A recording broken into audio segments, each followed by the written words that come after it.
here.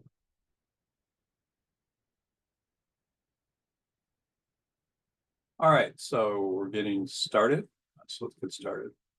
So today's webinar is actually, I was thinking about this like yesterday when it was announced, and thinking, that it might not be like the most popular webinar to attend, or a topic that everyone's going to be interested in. But in reality, I think I was kind of reminded this morning of how important this particular topic is, because I had a law firm, a guy that was heading a law firm, went out yesterday and interviewed with another law firm that was interested in merging with him. And he went out on this long interview. And then this morning I saw that he'd sent this very long, like page-and-a-half thank you letter type thing, which actually ended up talking himself out of any potential job that he could have had with a firm that was very interested in hiring his firm. So, or hiring, or merging with his firm. So thank you letters are something that a lot of people do and they don't do. I mean, there's times when you should do them, but in the majority of cases when people do these, they actually end up destroying their odds of getting a position. So I'm going to go into some of the reasons for that today, and why you should and shouldn't do them. But more than just talking about thank you letters. So if you learn how to do this, it could actually get you a lot more jobs than you would otherwise get. A lot of what I'm going to cover today will be sort of like the dynamics of interviewing with firms, the things that you should and should not say. That applies to cover letters, and then it could also, by watching this, it can make you very, very effective compared to other people in the market that you're competing with. And this particular webinar is something that will help you learn a lot of skills. And some of the skills I'm going to teach you are very, very important. When the average attorney goes out to interview, I don't know what the exact statistic is, but it's something like when you have from the time you get a screening interview to the time you actually get an offer, people tend to convert those at the rate of about 1 to 10, so about 10%. Or to 20%. So it's somewhere in that neighborhood of what an interview, when you get an interview, will convert into an offer. One thing that I can promise you today is I will teach you a lot of what I do when I coach my own candidates, because when I coach my own candidates, I not only do I interview them and figure out the best way to present them to firms and make the right arguments, but once they do get interviews, in terms of the people that get jobs, when I get them their first interview to their last interview, I tend to average around 80%. So 80% of my candidates that get interviews ultimately get offers. Now, that's not to say that there's variations in different markets. So sometimes on larger markets, it may be less than that. It may be, 4 out of 10, or something along those lines, where there's a lot more competition. And then smaller markets, it could even be 90%, where there's not a lot of competition. So that's some of the stuff I'm going to teach you about today. I think that you will learn an awful lot. And thank you letters are just kind of something that I'm talking about that is more of like a background to the dynamic that you need to follow when you're interviewing. And then when I'm done with the presentation, this is a live webinar. So when it's complete, I will answer questions about any questions you have about this topic or anything else. I think we had some really, really good questions last week after the webinar, and that was and they were not just about the topical matter, which was people seem to be very interested in, which is why attorneys get divorces. But this topic is actually pretty interesting as well. So if you take notes during the webinar and then have questions about this or anything else at the end, then we'll get to those as well. So, and we'll take a quick break after this presentation, and then we will come back for questions. So, when attorneys go out on interviews, a lot of people do ask about whether they should send thank you letters. It's a fairly common question that I get a lot of times. They'll ask right after the interview, and in almost all cases, I will tell people no, that you shouldn't write thank you letters. And sometimes, even without speaking with me, people will go and write thank you letters. And typically when that happens, it does them a lot more harm than good. And, the more I've been in this business and the longer I've been in it, the more I've become convinced that sending a thank you letter is not necessarily the best idea. And I used to, at the beginning of my career, think it was a good idea. But the longer I've seen this done, and the more people I've seen basically take themselves out of getting jobs by sending thank you letters, the more I'm against it. And I'll teach you the right times and methods and things of doing thank you letters in this webinar. But in general, you should always err on the side of caution or not doing thank you letters unless some of the things I'm going to talk to you about today, seem to make them worthwhile or okay. And when you get a thank you, when you're writing a thank you letter, one of the ways you need to think about it is, what would you think if you went out on a first date with someone and they sent you a thank you letter after the first date? I remember when I was in college, there was this woman that I liked that went to Northwestern, and I was at school at the University of Chicago, and I went out on a date with her and thought it was a very cool thing to write her a letter thanking her for the date and how much how much I liked her. And instead of like taking that the right way, she showed it to her friends. They thought that was funny. Who's ever gotten a typewritten, letter after a date, and kind of destroyed that potential, relationship with that person that I really liked, just because I just came on way too strong. And I'm sure my letter talked about how much I liked her and how much fun we would have together and stuff, but just kind of took away all the mystery right away, and wasn't an appropriate thing. And in the job search situation, what you're doing when you're interviewing with someone is you're kind of trying out for a potential relationship with the employer. And you need to have some sort of mystery involved when they're trying to hire you. They need to feel like they need you, and that that there's somewhat of a chase for them. So they want to feel like they have to impress you to some extent, and they need to feel like they're lucky if you're interested in them too. So your job when you go into an interview is for them to think, wow, we really, really need this person. What can we do to get this person?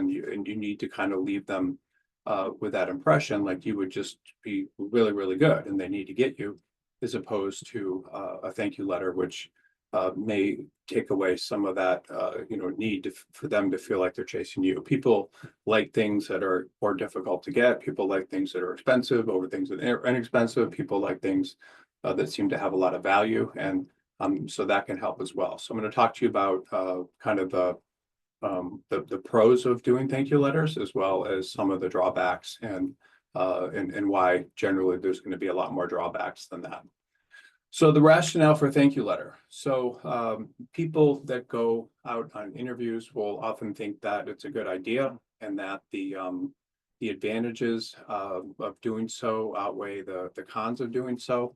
And the reasons are, that it can show that they're interested in the job, which is obviously a good reason for writing a thank you letter, and that can be one reason. The other could be showing that they're appreciative of the opportunity and they have class. The third would be that it can help them stand out for the crowd and more likely get hired. And then the fourth would be that it just kind of restates your case about why you want to work there and the reasons for working there. So, thank you letters do show you have, an interest in the job. If you go to the interview and you're nice to the people you're speaking with, and you shake hands with them and tell them you're very interested in the job, then they're going to know that. And if you apply to the firm in the first place, they're going to assume that you're interested in the job. And, so you have to just, realize that after you've gone to an interview, you've applied to the firm, you've spoken with them, you've told them, you're interested, and hopefully you're able to tell them that during the interview. That's really all you need to do. Like, you don't need to go back and tell them that you're interested again, if you want. So it's almost the same thing with a first or second date. I mean, if you went on a date with someone and then they sent you a thank you letter, I mean, you might think it was a little odd, and you'd probably think, that that you'd already closed the deal and the person's interested in you, or you might think it's a good idea in some respects and others. And so what I'm saying here today is, like, you don't want to play mind games or anything, but what I'm suggesting is you don't want to, like, show all your cards early on in the interview process, like by sending a thank you letter all the time. And if you show your cards too early, they're going to often think that they don't have a lot of options, and the employer wants to feel like you're someone that's in demand in the market. And if they feel that way, they're going to view you more favorably. Just a couple of asides, like when I'm dealing with law firms, like and finding people for them. Law firms always want to feel that that they're finding someone that is very hard to get in the market. They want to feel like you're in demand. They want to feel like you're someone that has other options, and that you'll choose them.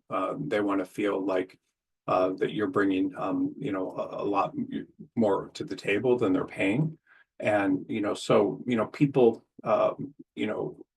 want to feel they want to feel excited. And so if you send a thank you letter, sometimes you can detract from that. And so you need to think about that a little bit. Like, is this the type of what would you think if you received a letter from someone after the interview? Now, I will say, and this is something that's important, is anytime you go on an interview, you need to really convince the person that that's the exact type of job that you want, that you've been looking for. But you don't always need to do that in the thank you letter. Thank you letters can also show that you're appreciative of the opportunity, and people believe that it's just the right thing to do. They may talk up by your grandmother. I mean, who knows? But I don't always agree with this. There's just misguided views about sending these, and honestly, it's people will do things like write things on expensive stationery, and think that this is kind of a normal thing, but it's not necessarily. Many times people just won't view them in the right way. So again, I believe that most of what we would say in a thank you note, that after an interview you can communicate appropriately in the interview itself. And you're going to come across as the person that you are in the interview. You don't need to show class or anything by sending a thank you letter. And in most cases, your whatever type of whatever you want to convey in terms of your classiness or personality can come through in the interviews as well. And then a lot of people also believe that if they send these letters, that they're going to stand out from the crowd and more likely to be hired. But the biggest thing to understand is that pretty much after you walk out of the interview, a lot of these decisions have already been made. So I'm going to tell you a little bit right now about kind of the decision-making process and why these letters most of the time aren't going to help you stand out or do anything. And this process I'm talking to you about is just what I've noticed over 25 years, like what actually happens inside of law firms once they interview people. So the first thing is that the partner that is interviewing you will generally get your resume from the recruiting coordinator, HR. They'll send it in an email, or they'll print it up and send it around to them. The partner will take a look at your resume and decide whether or not you look like you have the background for what they need. They'll typically make that decision within about 5 seconds. They're just going to be looking at your employment history, where you're working, your experience, and if it looks like a match for them in terms of the type of person they want to hire, they will just say they want to interview. This all takes a very little amount of time. I mean, they might look at your resume for 30 seconds, but they're really not going to spend a lot of time doing it. I look at resumes all day long, and I can look at a resume in most cases in less than 5 seconds and know exactly how workable that person is. And law firms are the same thing. Then when you go to the interview, the partner is going to make up their mind about whether or not they like you very quickly. Most people make decisions about people within about 5 seconds. And they'll have your resume as well. So they will meet you, they will look at you, and they will literally reach conclusions about you very, very quickly. Now, it may not be 5 seconds, it might be 10 seconds, but that's just how people are wired. Most people will take a look at someone, and 30% of the people will like you, 30% of the people won't care, and 30% of the people may just dislike you for whatever reason. It's just how people operate. There's lots of studies on this. But honestly, the second people meet you, most of the time, they've made up their mind, and not always. I mean, you can certainly do a lot in the interview, but right away, it's difficult. It's difficult to stress this. They're going to make decisions about you very, very quickly, and that's unfair. That means that people from different backgrounds are going to look a certain way often, and somebody won't like them. That means that people from certain backgrounds are going to have like benefit. Like tall men that are tall have an advantage. People that look a certain way, people that their physiology. I mean, all these sort of things people are going to make judgments about, but they're also going to be making judgments based on the 5 seconds they've looked at your resume. So honestly, like a lot of this stuff happens very, very fast. And when you go in an interview, and then the partner will interview you for, whatever, 15 minutes, 20 minutes, 30 minutes, and they may change their mind about you during the interview. There's lots of things you can do to change their mind during the interview. And if you're a good interviewer, you can. You need to do all sorts of things that I'm not going to talk to you a lot about detail today, but you do need to express enthusiasm for the work. You need to try to bond with the person and find commonality. You need to make them feel respected, like you would do good work, that the job is like the natural accumulation of everything you've ever wanted to do. I mean, there's all sorts of things you need to do. So you can change their mind, but just understanding that literally within 1 or 2 minutes, a lot of decisions have already been made about you right when you walk in. And in some cases, this 10 to 15 seconds when they're deciding whether or not they like you, they may decide they like you just because they have so much work. They don't know what to do. I'm running into a lot of situations in my recruiting practice now where there's actually a lot of solo practitioners and people that can't get people to work there. They post ads on LinkedIn and Indeed and Walk Crossing and things, and they're not getting enough applications. And so when they look at someone, instead of deciding they don't like them in 10 to 15 seconds, like a large law firm might be, they're more likely to, want to like the person and convince themselves because in some cases, they've been looking for people for over a year. And then after you do an interview, then the partner will fill out an evaluation of you. It's usually online. They'll just rank you in a bunch of different things, and that'll go to the recruiting coordinator.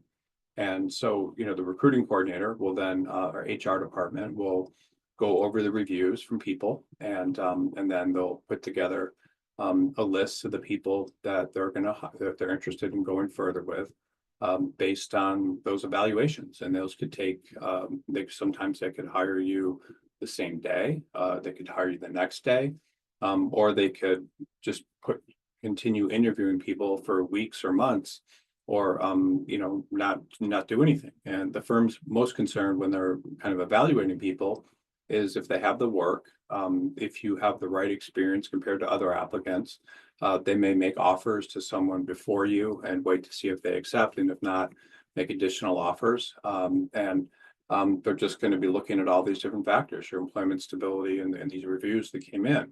And, so what I'm trying to say is that all of this stuff, once it's kind of set in motion, is going to make it, make a thank you letter, something that's not going to do much to improve your chances of success. And there's going to be, different interviewing processes for different types of candidates, like partners, associates, and so forth. But in most cases, when you're applying to at least mid to large size firms that have all these processes in place, these thank you letters often aren't going to make any difference whatsoever. Now, there are some exceptions to that, like when you're interviewing with firms that, for whatever reason, aren't as sophisticated as where you're at and may feel, to some extent, like, nervous about making you an offer because they don't think you'll accept it because they're too small, or where they want to, the person hiring, if it's a solo practitioner, wants to feel important, or whatever the rationale is to make people feel like you really like them, then a thank you letter sometimes can actually help quite a bit. But in general, a thank you letter is never going to really change anything that's already happened. The partners aren't going to go back and rewrite their reviews. It's just in the rankings and stuff, that's just not going to happen.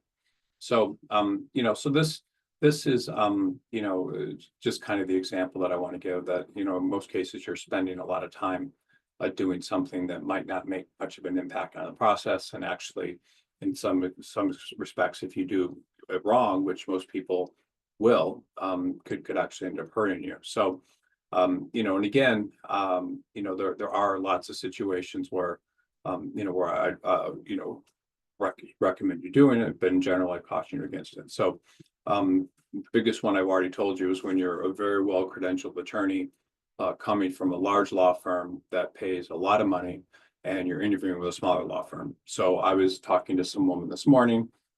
She makes $800,000 as a counsel in a large law firm in New York doing patent litigation and prosecution. And there are no positions for attorneys with 20 plus years of experience, interviewing that are positions for seeking. There are no positions in New York right now where law firms are seeking someone with 20 years of experience with patent prosecution and patent litigation experience. So, so what I did for her is I created a market and I approached the small firms doing that type of work, and those small law firms can only afford to pay someone like her probably between $200,000 and $300,000 a year, which is less than half of what she's making. So any firm that's interviewing her is obviously very worried that that she's never going to accept an offer there, that she thinks she's too good for them, and so forth. So her challenge is really convincing them of the otherwise, that she actually is interested in this type of job, and she is, because that's really all that's available in the market, and her firm is losing work and going to let her go. So, in this particular situation, it actually could benefit her because this law firm is going to be very nervous that she's going to be interested in them or even open to what they're what they have. So there's kind of an interesting example that I want to bring to your attention, and it's actually a very good example because it shows you how the best credentialed attorneys are able to do like incredible things regardless of the size firm they're working at. When I was in law school, there was a small law firm and from a small market in Alabama. It wasn't a small town, but it was like maybe the fifth or sixth largest city in Alabama. They came to interview at my law school, and there were some very well credentialed attorneys there that had gone to Ivy League law schools and so forth that you wouldn't expect in that market, but it was very small firm. It was less than 10 attorneys. And they were coming out, they came to our school and they were interviewing at University of Virginia for only people that were on the law review and had done really well. And they were marketing themselves as a lifestyle firm. And people signed up to talk to them because of the qualifications of the attorneys and the kind of work that they did. I showed up to this interview the wrong time, about 2 hours early, and I lived about a half hour from campus, and where they were interviewing people, I just decided to sit outside the interview room before my interview, and the firm was interviewing all these people for that came before me for 20 minutes each, and so I watched about 6 separate people go in and go and interview, and these were people that had done very well already. I mean, they got interviews with major firms and were well along the way with that. But I could actually hear each interview occurring, and I I heard the same pitch about from each attorney that went in. They talked about how they didn't want to practice in a large law firm. They said that money wasn't important. They wanted to work in a collegial atmosphere around other people that were nice and getting along. And it was actually amazing to me because each of these students were some of the most competitive people that I knew. I mean, they had the best grades. They were interviewing with major law firms, and what I realized is that I realized it later in more detail, but I realized that each of them was just making this stuff up about what they wanted because one of them I think had gone to work at Latham & Watkins, and I think he's a partner now. Another had gone to work at Sullivan Cromwell, and they're Skadden Arps, and so these were really the kind of places that they were interested in. But they were going in and literally trying to close this job that would pay probably 1/3 of what these things, other things paid, and just doing the absolute best they could. And that's how they did everything with their grades, with interviews.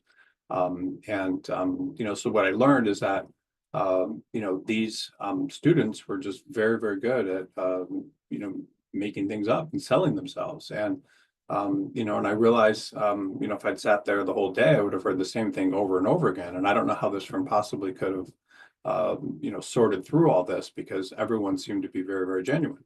And so, I realized right then that what these people were doing is just very, very smart. They were just trying to get the job. What if something else fell through?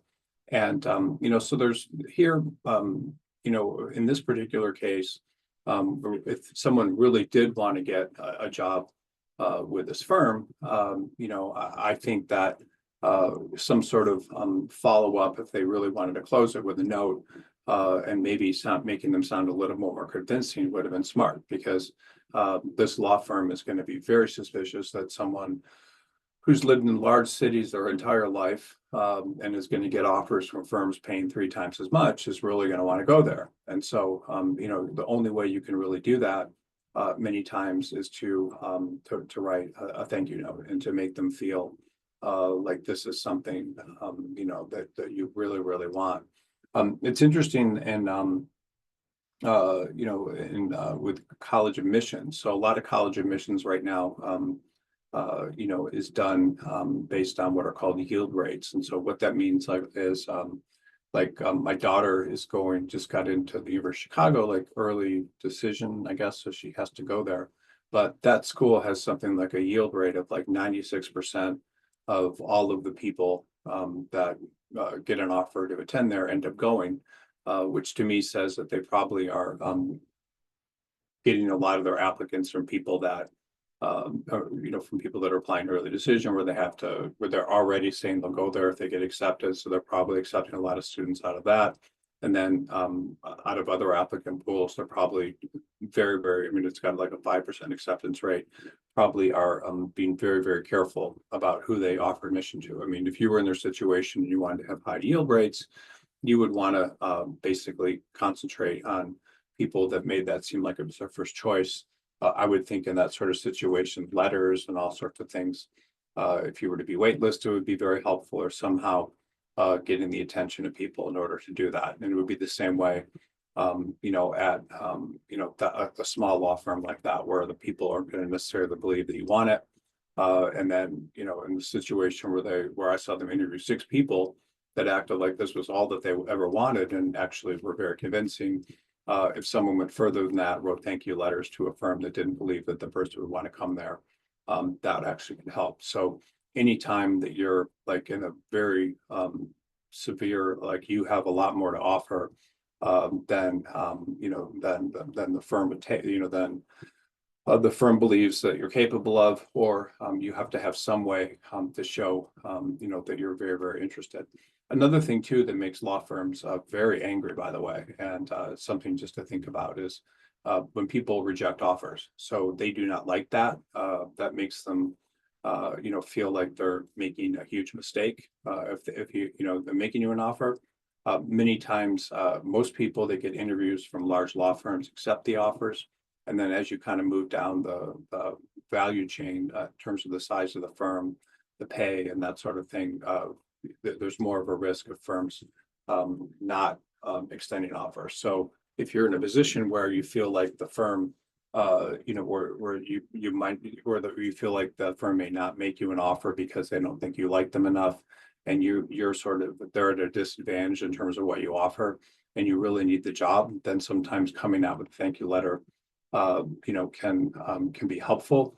But it's usually when the best use of these thank you letters is when it's a smaller firm, and where what you're offering is more than you're capable of getting in the market, or what you're currently receiving, and you make the firm think that if they do make you an offer, you will accept it, because it's very embarrassing for them when they make offers and you don't accept. And they're, large law firms pay a lot of money. Almost all their offers are accepted.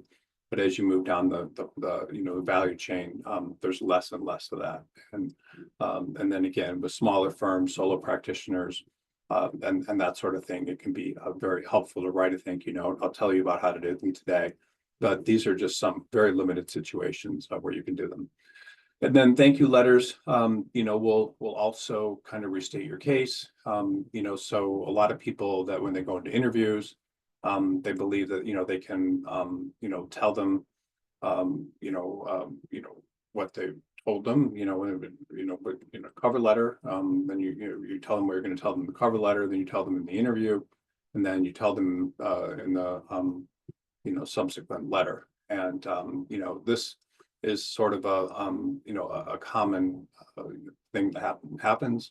But if you restate your case, you often are worse than if you don't. And I'll talk to you about that in a second, because it's just not the smartest thing. So I took an interesting class in law school. It was something called law and psychiatry or something, and they would actually bring in murderers and interview them for these psychological evaluations in the class. We get to sit behind this class, this mirrored screen and watch these people being interviewed, by the police and psychiatrists and so forth.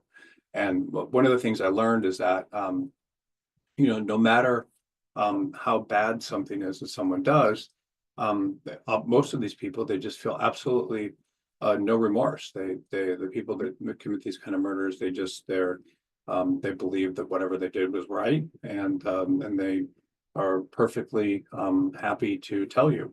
When I when I worked for a federal judge, when I got out of school, district judge, it became very clear to me that, if somebody has an opinion about something, and he would have an opinion about something, that opinions about criminals, opinions about big companies and things, it's very difficult to change someone's mind.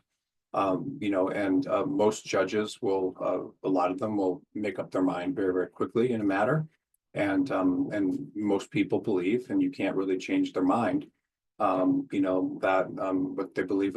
I mean, you have Democrats, you have Republicans, and everyone kind of digs their heels in, and they see the world in a certain part of way. And, there's thousands of situations where it's impossible to change one party over to another. I mean, you can't fill a Democratic rally with a bunch of Republicans, but the Republicans are going to follow. It's just how things are. And so what I'm just trying to bring to your attention is that when you interview with someone, they've already made up their mind. And in most cases, you're just not going to really change anything. And so you just have to realize that it's kind of like a done deal after you've gone to the interview in most cases. And so you're not really going to change their mind, and you just can't. That's just how people operate. And and so a thank you letter, people are more often to want to justify their own decisions. So if there's 3 people in a firm that are against you and 2 that are for you, the interviewer, will often, look at your thank you letters as a reason not to hire you, as opposed to one to hire you, or an additional reason. And so, people, typically aren't going to be able to change anyone's mind based on a thank you letter, unless the employer is nervous that you won't accept an offer, or thinks that just you're going further with you is not going to work. So I'll talk to you real briefly about a situation where I was able to create an incredible result for a candidate of mine with a series of thank you letters that actually ended up getting him a job. And I'll tell you what I did. And it's a very rare situation. And I brought a lot of skill to it. So I was able to change someone that wasn't going to get hired into someone that got an incredible job. It was something that could have backfired, but it worked in this particular situation. And I'll tell you about what happened. So I had a candidate. He was working in Japan. He had gotten, excuse me, he'd gotten a position with a firm in Japan, literally, that had come to Los Angeles and said, we're going to be interviewing people at this hotel suite on this date and time. And so he showed up and interviewed. He was incredibly doing DUIs and things at the time, and he got a position as a corporate attorney in a small law firm in Tokyo and wasn't making much money. He was commuting an hour and a half on a train each day, and lived in a very small studio apartment in this city, 90 minutes out of Tokyo. And he was really in bad shape because he, wasn't making any money. He needed to get a job in the United States. He was working, I don't know, just not in a good position where he was at. And he, in the market, was not right for him to return. I was marketing him as a corporate attorney, but again, he didn't have the best corporate background. But I, at a time when there was lots of demand for anyone to do anything related to corporate work, in the United States, and especially in California where he was licensed. And so I was able to get him, a lot of, interviews, several in California, because of his corporate experience, just a rare point in history. But after all of these interviews, he just did horribly on each one of them. He didn't connect with people. He didn't have self-confidence. He had this handshake that was kind of like a sponge. So after several months of working with him and getting him interviews and him kind of exhausting all of his money traveling here to do these interviews, it looked like his job search was doomed. And one thing that I did for my candidates back then, and I still do, is I just give it everything I possibly can to get that person a job. I will apply to every possible firm I can for them.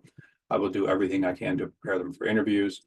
I will try to address any things the firms don't like and try to convince those into offers and extra interviews.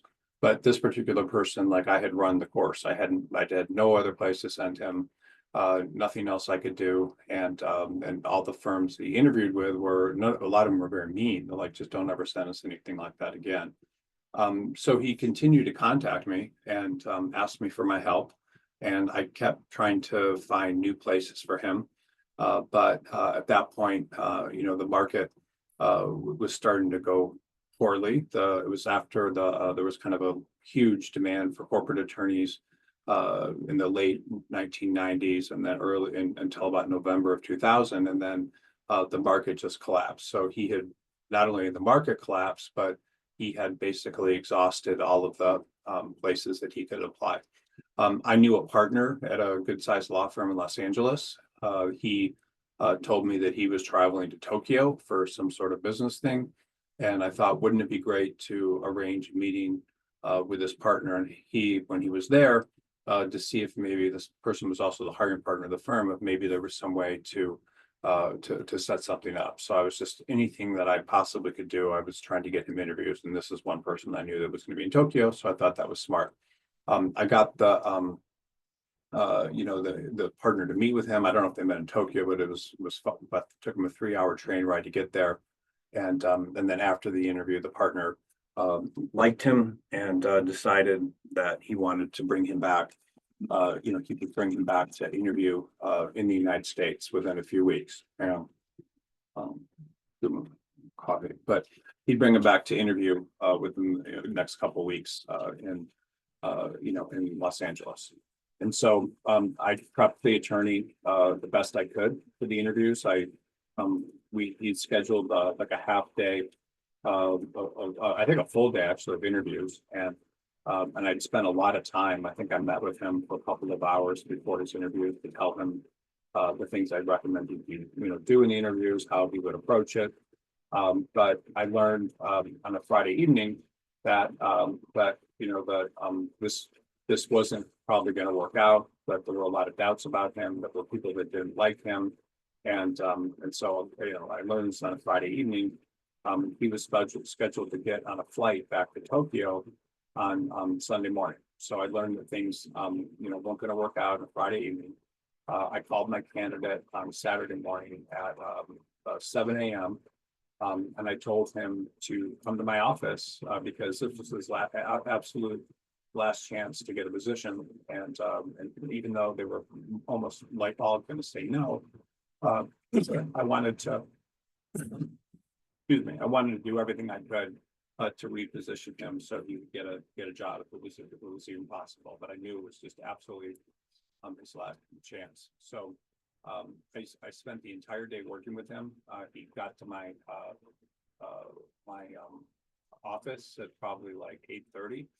He was even hesitant to come in and do that, but then he came in and I literally worked with him until about 3 in the morning on these cover letters and thank you letters. And these thank you letters went into a lot of detail, like why he liked meeting certain people, the work that he could contribute, his enthusiasm, like how he would try to be the best associate that was ever hired, and all these different things that ended up looking very, very genuine. After several drafts, I made him write them, but I kept telling him how to improve each letter. So we wrote like 6 or 7 letters to all these different attorneys. I even took him to well, I'll tell you in a second, but I talked to them so much about how he wanted the job and made him seem like someone that would be able to would stick around. And how important this job was to him, how much it would mean to him if they sponsored him and allowed him to come back, all these different things. And the letters were so good. And we could keep in mind, we worked like at least 15 hours on them, that a couple of partners actually started crying when they read it. I mean, these were very emotional, like just last moment letters that we're sending in order for him to get the job. We dropped the letters off at the security guard at the building in downtown Los Angeles for them to get in the morning, and it worked. And there's not a lot of situations like that I've done in my career, but in this particular situation, just doing everything you could at the last minute to convey an incredible amount of enthusiasm for something and make people connect with him maybe in ways that he hadn't been able to do because of the social, kind of his social skills and things when he was interviewing. So this particular thing worked, and so this is an example where they can work. It was a risk. It's not something that you can always do, but in his particular situation, I tried to create these letters that may have communicated in writing what he wasn't skilled enough to do in person, and so it worked. So this is just an example of a cover letter working, but just the main things to leave you with is anytime a firm doubts you might want to come work there, then they're a good idea. But in any time that there's just it's your only possible shot, can be a good idea, but in general they're not going to work. So here's kind of the reasons you should not write thank you letters. If you write thank you letters, it's often going to make it appear like you don't have any other options. People want to hire people that they believe are in demand. If you write thank you letters, it's also going to give you an opportunity to do something wrong, and I'll tell you what people do wrong. It's also potentially can polarize people against you, which I'll talk about that.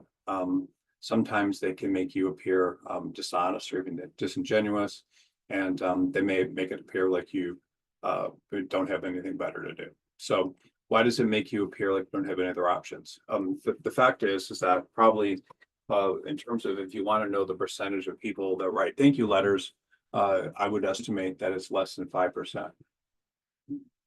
So the people that are getting your thank you letters, that also means that they probably got jobs without writing thank you letters as well. So it doesn't appear normal. And so the first questions, when people get a thank you letter, and they may ask themselves, like, why is this person writing me a thank you letter? Like, what are their motives? Are they, is their job in jeopardy? Are they in a rush to get a job? Is this person desperate for a job? And and throughout the years, I've worked with all sorts of attorneys, and people whose firms were shutting down, people were unemployed and were eager to get a new position for various reasons. And the people that typically ask that are the ones that are in the most danger. They're very, very worried about keeping their job. They're desperate for a job, and something along those lines. So the people that try to write these most of the time are people that are having a very difficult time in the market. Now, when a firm is interviewing you and they have an opening, they have their own work, so they don't know that your practice area is slow or something. They may think it may be to other places, but most firms that are interviewing you don't know how bad the market is for you. They just don't know. And so, if a third attorney's thinking about writing one of those, you just put yourself in the situation of someone receiving them. It's probably not the best strategy because it's going to make you appear, where you really, really want the job, and maybe you don't have other options. So you need to write a thank you letter. And if you appear like you don't have any other options, the firm's, not going to be likely to like you as much. They're going to think that, that there might be something wrong. And, they want to feel like you're strong in your demand. So, when you're interviewing with a firm, I mean, essentially what you're doing is you're offering something for sale, and they want to feel like they're getting a bargain, that they're going to get something that other people want, and that they're special, that you want them, and if they don't feel that way, then they're going to be less likely to be interested in you. People always want to hire people that seem in demand, that aren't desperate for a job, and that really want to work there, but at the same time have other options, because that doesn't make people feel good if they're like the only person that has something for you. So if you don't appear like you're in demand, then the firm will think, well, maybe there's something wrong with them. They're interviewing people that aren't in demand, and they don't want to feel that way. I mean, I don't know, you're saying losers are the right idea, but they definitely want to feel like you're in demand. If you don't make that, if a cover letter kind of takes away from that, that can hurt you. And law firms often don't like that. I mean, it's usually the people that aren't the strongest candidates that are writing these thank you letters, and that's just one of the main things. And it's usually the attorneys that are don't necessarily have the best chance of getting the job there that are writing thank you letters. But the biggest thing that I think really hurts people is thank you letters give you like so many opportunities to screw up. And again, I had this case this morning where this guy with his own law firm was trying to move his firm into another law firm, and he got up this morning and wrote this like very long 2,000 word thank you letter type of thing that basically talked himself right out of the job.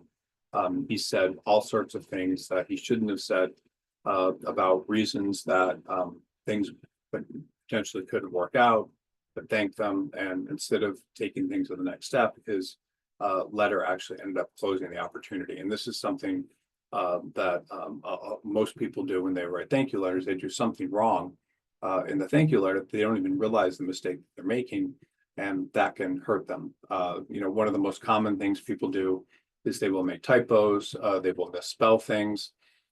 They will sometimes they'll misspell someone's name that they interview with. Sometimes they'll put in an address in the thank you letter that is an address of a firm where they moved. I mean, all sorts of things happen. And a lot of times I've heard people have interviewed at several firms have mixed up people. It's just all very common. And I would say that about 50% of people that write thank you letters are making some sort of mistake in the actual letter after the interview. So it's like, that's just such a risk unless you're very careful about proofreading and names and things. And then you odds are you probably you might make a mistake. And when you make these mistakes, they're often fatal. They'll show a lack of detail. They'll do all sorts of things that turn firms off. So you could be in a position of potentially getting a job, and then you write a thank you letter, and then you don't get the job, like happened to the guy I was dealing with this morning. It was very, very common. They'll also, give people that interviewed you or are unsure about you that may not want to hire someone else or just may be unsure. They'll give them ammunition. They'll look for anything. If they have a typo, they'll look for that. If they didn't like the way you said something, they'll look for that. So they'll actually use the thank you letter as ammunition against you, as opposed to something that can help you. So, most people, when they write these thank you letters, makes all sorts of errors, and that can hurt you. And you may not even be aware you're making the errors. You may write. Sometimes people do things like they'll write a very, very similar thank you letter to every person they interviewed with, and those people will compare notes and realize that you're writing the same thank you letter to everyone. It's so many things can happen with these thank you letters. And so other thing people do sometimes is They'll write a thank you letter out by hand. And, there's all sorts of studies that show that we make conclusions about people based on their handwriting. Certain people's handwriting is very tight and proper, others is very loopy and sloppy like mine. Some of it is, the size is too small, whatever. But, people can read your handwriting and they can reach conclusions about whether or not they like you based on that. There's also studies out. I mean, so this can be a thing that even your handwriting or the way your signature looks can hurt you. And, and then people can look at the stationery used, and if you're sending things through the mail, is that too nice? Is it too over the top with your name printed on the top? I mean, I don't know, but they can reach conclusions if you based on that. So the quality of the stationery can say something about you. Maybe some people like that, others won't. I mean, there's all sorts of things that can happen. People are looking at your stationery. They're looking at the type of font you use. They're looking at your handwriting. I mean, all these different things that could potentially give people something against you. I know this sounds crazy, but it's just you have to think about it. That anytime you're doing something, you're either giving people reasons to not like you. Sometimes people will send. I've seen people fax thank you letters from their work computer. Their work computers that have, they're coming from the firm, or sending thank you letters from their work email address. I've seen this a lot, which is absolutely crazy. Like, why would you want a potential future employer to see you're sending them a thank you letter from your work email address, which is something people do a lot. All these things, that are just not worth the risk. I mean, just the style of your thank you letter, like how you're sending it, everything that you're doing. And you could say something like in a thank you letter, like, as a patent attorney, I really like this firm because it fits in my goals. Looking at the opportunity of getting litigation experience in addition to doing prosecution at your firm.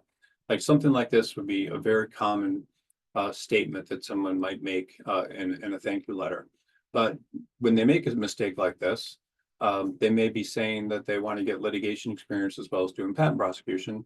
And maybe the firm doesn't really have any IP litigation at the moment, or doesn't have a lot of it. And so the person may not get that type of experience. So if they're not going to get what they're looking for, then they may have unwittingly made a mistake. Why would you hire someone that wants to do two types of work when we only have one? And this is something that you might just not even catch. I mean, may not get a job of that. So you'll talk about some sort of work you want to do when the firm doesn't have that kind of work or much of it. And so they're going to think, well, we can't give this person that sort of work. Why should we hire them? And so you just never know how a firm is going to view any of this. And when you make these sorts of statements in your thank you letters, you can actually end up hurting yourself, and so have unforeseeable consequences. The other thing is that, a lot of times the thank you letter can polarize people against you. So, what I told you, earlier is, some interviewers, are going to, you're going to connect with more than others. And this is normal, but you may not connect with one person, and and that's not something that's ever going to really serve you very well at the interview stage. So when you're writing your thank you letters, there's always the chance that someone is going to compare letters. So you may have a really good connection with someone and write a very long, nice, detailed thank you letter, and then another interviewer you might write a very short thank you letter to, and that person. They may compare notes, and that person that got the short letter will not like that they got a short letter and they got a long cover letter. And so you don't know about any of this, and you're creating almost a dynamic when you're writing them these thank you letters. And so it's not always the smartest thing to do. So sometimes people will write thank you letters only to the most powerful partner, that they interviewed with, or or whatever. But you just all these things that can go wrong. So that's one of the reasons that I avoid them. Yeah, the length of your one person to the other, the stylistic errors, just all this different sort of stuff that can happen with a thank you letter. And then a lot of times these letters can make you appear dishonest or disingenuous. People will say things that just sound over the top, like it's the most interesting conversation I've had in a long while, or reaffirm my belief that this is really what I want. And and then these often, don't sound honest. They sound just kind of canned, and people may not like that. So, in this case, I don't think it always, works the best. People will add language too flowery, and they just, they'll know that you're kind of blowing smoke, and they will not like that. And you can also be understated, but that's another whole point. Like, how is that going to be viewed as opposed to other things? And then, the other one is just, it can make it look like you don't really have much better to do. Most attorneys want to hire people that are busy, and that's just kind of how it works. If you're receiving these thank you letters, a lot of times the firms may think that you don't have anything better to do. Sometimes people will even send these from the firm's postage meter, and that'll be caught. I mean, these are the things I'm bringing up are reasons and things that people have done that have ended up hurting them. They've sent thank you letters to the wrong people. They haven't sent thank you letters to everyone. They sent different types of thank you letters. They've sent them from work. They've all these different things that can hurt you. And it's just you want to appear busy, and you need to make the law firms think that make them feel like they're chasing you. So covered quite a bit with these thank you letters, but the main point I just want to kind of bring up, and then we'll end this and go to questions, is that when you're writing thank you letters, you're just so many things can possibly go wrong. There's so many mistakes that people make. People will often go in and they'll talk about like their needs and how the firm meets their needs, and law firms won't like that. The law firms want to think that you'll do what they need. You'll make yourself seem committed to only doing one type of work, and the law firm will want you to do other types of work. You'll try to tell them all these things that your resume is already telling them, and all these things can go wrong. And so in general, I recommend not using them. I mean, especially when you're interviewing like at a good sized firm, and there's a lot of applicants for the same position, you could send a letter and do something wrong. And so that can hurt you. So you never know who's going to read these letters. You don't know how they're going to be received. And because of that, you really, you should be quite careful about what you're doing at the thank you letter stage. When we go to the questions, I'll also do probably a little bit of a presentation about what employers are looking for when they're interviewing you, and then I'll send that around as a I'll send it around to everyone after this call as well. So again, law firm interviews. I mean, there's a lot of things going on in the process. You can lose everything. You have to be careful when you do send letters, and only in certain situations. And in almost all cases, I recommend not doing it. It's more of a risk than it's worth, and generally not the best idea.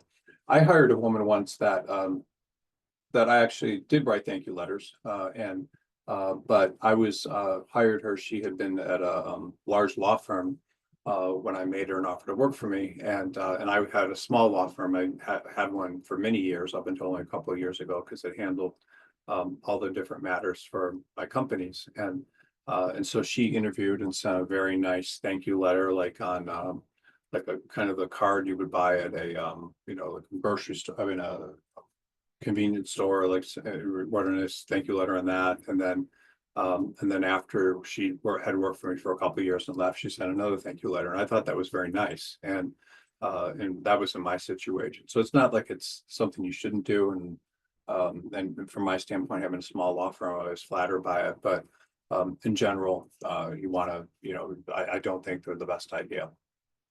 Okay, so I will go to questions right now. Thank you everyone for watching this. I don't know that this was, there's a lot of people watching this. This is not a topic that I thought would get a ton of interest, just because, it's not the most, it's not like the most normal topic where you're going to learn the most. But I think that one of the just pull up a document here to start this. I think one of the biggest thing to learn is that, there's just much more that can go wrong with a thank you letter. So why would you put yourself in a situation where something like that could kind of work against you? Okay, so let me go to the questions. And I will, just give me 1 second here. Sure, I'm sharing the right screen. So yeah, so questions are like probably my favorite part of the week. So I will answer as many questions as anyone has. And I think, we'll have quite a bit of time today to get through all of these questions and that you have. And so you should feel free to ask any questions you have about anything related to your career, and I'm happy to answer them.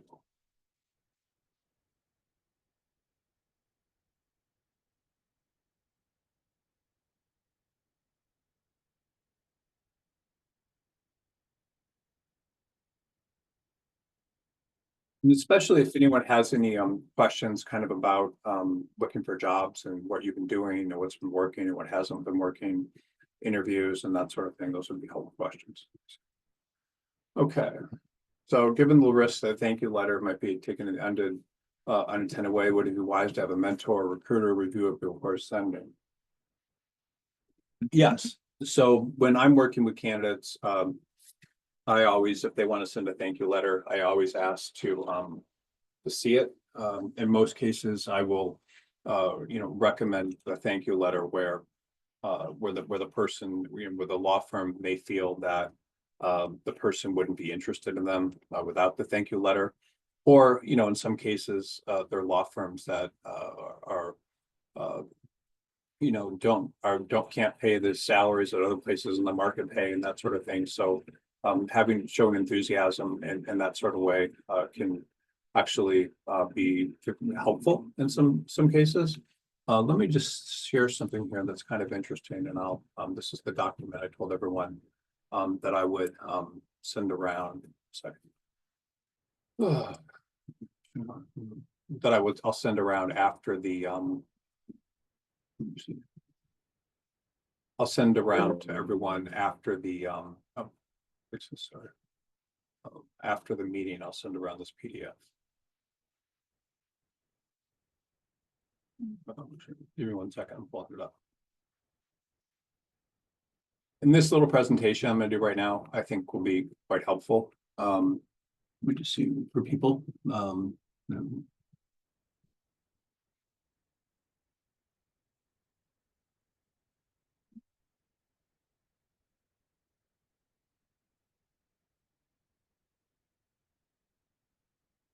Okay, so thank you letters are kind of about hiring, and they're about like what is important to get you hired in a law firm. Like what do you need to do in order to get hired? So a thank you letter is like part of that. Like what can I do to get a position? So how do I need to show myself to the firm? How do I need to appear?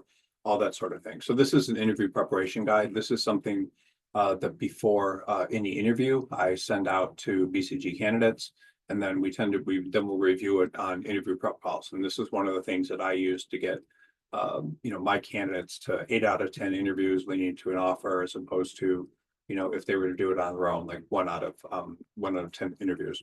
So the first part of this just talks about basically your job is to go in and convince people that you will work as hard as you can. You'll do whatever they want, and that you will follow authority and be very, very easy to work with. And so there's an article attached to this called "The Message of Garcia in Your Career." That's one of my blog articles that talks all about this and in a lot of detail. But essentially what it says is when someone's interviewing you, they want to hire you.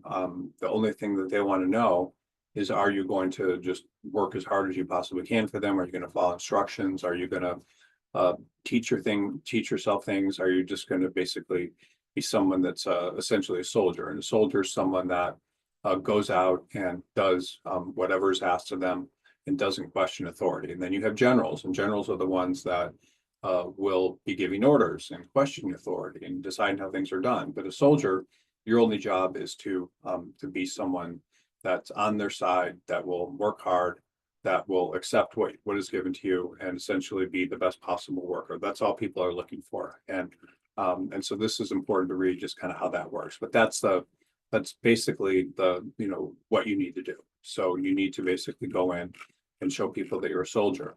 So then when you get into kind of interviewing, there's these 5 kind of key questions that people have. The one, and these are all articles here that you can click on and read, but one is if you can do the work, like, can you do the work, meaning whatever the work that they have, are you able to do that type of work? And they can almost always tell that from your resume, but are you going to do the work in the way they want? We're just going to do that. Are you going to work the hours they want? Are you going to come to the office? Are you going to do everything that they expect for the work? So that's the first thing. The next one is commitment. So they're going to want to figure out, are you going to commit to this next firm? Like, are you going to stick around? Because they don't want to have to hire new people for your job. And if you've moved around, you need to basically be able to convince them somehow that this firm is kind of the natural accumulation of everything you've been looking for. And if you go there, you're going to just stick around and everything's going to work really well. So that's the next thing. Being manageable means you will do what they want. You will follow their instructions. You will defer to the group as opposed to what you want individually. And this is one of the things that tends to go wrong when people are writing thank you letters, and also when they're interviewing. And being manageable basically means if that firm wants you in the office a certain number of days a week, you'll be there. If the firm tells you that they can only pay a certain salary, that you will not fight with them about it, that you will be on their side instead of on the side of people that don't like the firm within it, that you'll do the type of work that they offer you, even if you don't believe in whatever they're representing, all those sorts of things. And then so conveying that you're able to be manageable, that's important. And then coming across like you really, really want the job. So if you can convey to people that you really, really want the job, and for some reason, then that's going to work. Most people that are interviewing with large law firms really want the job. So you often don't need to try to convince them of that, but with the smaller firms you do. And then likability means your ability to connect. So yes, in some situations, people will like you, instinctively, or they'll maybe like you more if you write a cover letter. So these are kind of all the things that law firms are looking for. So anything you can do, you do with a cover letter can help you. I mean, a thank you letter can help you in some extent with this, but but in general, these are the things you need to do when you go into an interview. So I hope I will send this to everyone. I sent the PowerPoint to everyone that was on last week's call. I'll send this out. This can help you quite a bit if you just kind of go through all of this and review it very carefully. And then I'll also send around a book that I wrote that's about a couple hundred pages about how to interview. I mean, interview tips, so it should be helpful. And I'll send that to everyone that's on the call as well. And it's a book I actually sell, so it's good value for being on this call today. Okay, so here's a good question. Thank you by everyone, by the way, who's asking these longer questions. I'm more than happy to answer as many of these, every question people have. Okay, I'm a young attorney with about 2 to 3 years of experience. I have felt limited by my time in law firms and decided to start my own practice in labor and employment law. I'm confident that my services are competitive or superior to large law firms I worked at, and I can afford to charge lower rate because I do not have overhead. However, my home setup is substantially better than any setup I ever had at a law firm. I'm outgoing enough to get clients, confident in my abilities, have a track record of very significant wins, and am capable of doing both litigation and consultation. Right now, I'm looking to build my book of business by doing labor and employment consultations for smaller employers. I've already secured an engagement and performed consultations for a large franchise in the other area of the state. Several local businesses I've approached indicated interest in my services. Let's see. Good one here, sorry. I have what I need to run my business. How can I get more clients? Okay, so this is a good question. I love these sorts of questions, and this is a really good question. I hope I can help everyone on the call about how to do this and what you need to do. So the first law firm I was at was Quinn Emanuel, and that law firm now is over 1,000 attorneys. But when it started, a lot of the work that they were doing was labor and employment work. So what John Quinn would do is he would get lists every day of employers that had been sued in Los Angeles. Then he would call up those employers and offer to work on their these lawsuits for them at a rate that was very, very competitive. And with his, big law firm background and Harvard Law School degree and everything, would work in these cases. And so the firm ended up starting by soliciting these smaller matters and bringing in labor and employment work. And then when he got labor and employment work and he started doing enough of it and doing a good job, then he came back to the same people and asked them if he could do commercial litigation, which is higher value work. So for them, and then took that and built it into a huge law firm, and eventually got rid of labor and employment because it doesn't pay as much. The fees are lower. So the point I'm making to you is there's a lot of opportunity in labor and employment. You're asking how to get more business. If you're interested in doing litigation in most areas of the country, you can get reports from the court every day of people and businesses that have been sued. And so then you would go and you would cold call those businesses and tell them you could handle their matters and you have all the experience. And then hopefully get some cases that way, which is actually not that difficult to do, and not a lot of people are doing it. You just need to basically go meet with them, talk to them about their case, tell them how you can help them, be on their side, and pitch people that way. So that's the first thing I would do, and then you could also do labor and employment related advisory for those same people after you got that. You're saying you have 2 to 3 years of experience in general. You've done it, so that's not really anything you can do about it right now. But anybody that wants to start their own practice in a given practice area, it's always a good idea to try to get at least 5 years of experience before you do so, because as a 2 to 3 year attorney, you probably don't have experience even second chairing trials yet. You don't have experience, doing a lot of stuff, or maybe even arguing motions and things in court. So you're usually going to be better off when you have more experience, because then you'll be more comfortable. But regardless, you've started your own practice and you're doing it. So there's no reason that you need to stop now. But in general, for people that think about their own practice, I do recommend getting at least 5 years of experience, because that will really teach you everything you need to know. I will also say to everyone on the call that I know lots of attorneys that started their own firms and things very early in their career, meaning right out of law school or with 1 to 2 years of experience like you, and became very, very successful very, very quickly. And I'm actually running into right now like a lot of people in trusts in the States that did that right out of law school, and now we're interviewing with larger good sized law firms, all being self-trained. So opening your own practice is actually a very smart thing to do. It makes you less dependent on your employer to get paid. I mean, you're getting paid by multiple clients. It gives you the opportunity to grow a business. And in general, for a lot of people, it's much more satisfying than working in large law firms or mid-sized law firms, or just working for others. It's just for them, it's a much better way to go. So I've seen people obviously do all sorts of different ways, but anytime you feel limited by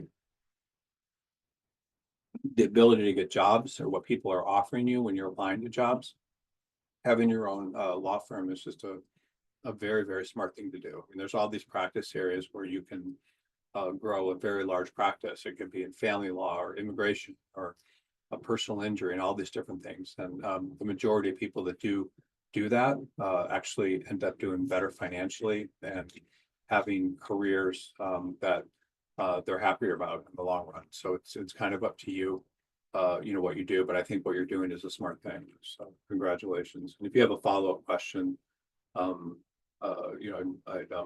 be happy to answer it.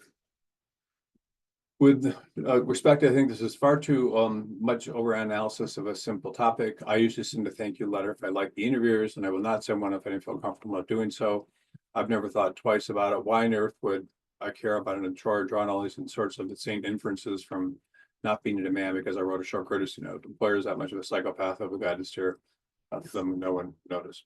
Yeah, I mean, you're right. I mean, I agree to you that this was a ton of overanalysis on this topic.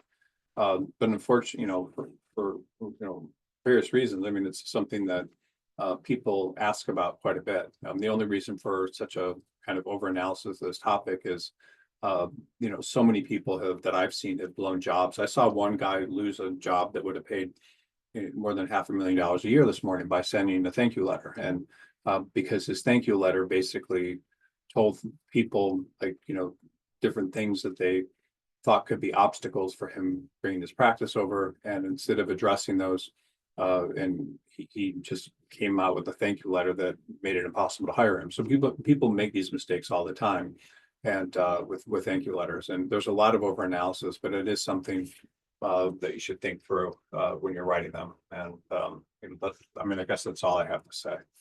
But yeah, I agree. That's definitely a lot of over analysis on this particular topic.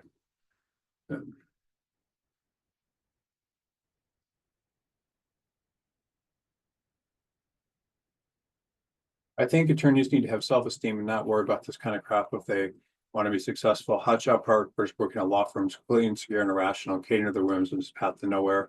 I'd submit that projecting confidence to the outset is more important than stupid thank you note. I will intentionally put a typo on my next thank you note and bill into it. I'll get the job.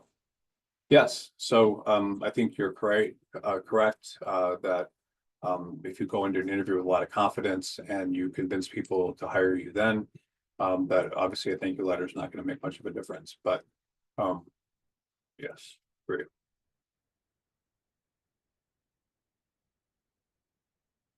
And thank you everyone for all these questions. These are great questions. Very, very helpful.